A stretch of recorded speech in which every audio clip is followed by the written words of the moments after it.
So I've touched on the solar eclipse during Rosh Hashanah. I want to touch on it again, and we'll just run through a few details on this again. So the first one, obviously, we mentioned, besides the multiple, and go watch my videos, watch other Watchmen and Watchwomen videos about that first one that happened in the beginning of the year on the Jewish New Year, and all the multiple, overwhelming signs from God shouting at the world about what time we're living in.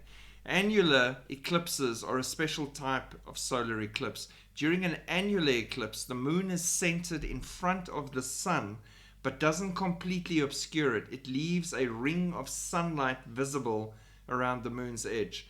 That's why they call it a ring of fire eclipse. It looks like a ring. Now, the circle of light is called the annulus, or ring of fire.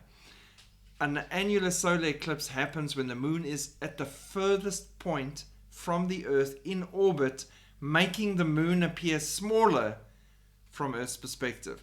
So two things here that jump out at me immediately is the ring of fire could be symbolic of a wedding ring for the bride, and the moon is furthest from the earth because we are leaving.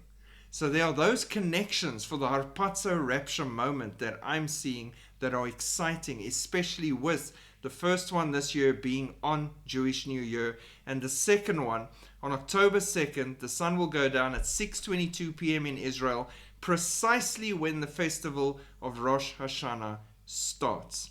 So when the eclipse begins, the festival of Rosh Hashanah will have just commenced. And during the fall festivals last year, the current war in the Middle East began when Hamas terrorists attacked Israel on October 7, 2023. Everything lines up with Israel and their feasts because God is getting your attention. And that wedding ring in the sky is coming, and the moon is moving furthest away from the earth. It's all exciting, and we're seeing signs all the time. So stay encouraged, keep looking up, keep sharing the gospel of Jesus Christ with as many as you can. Shalom.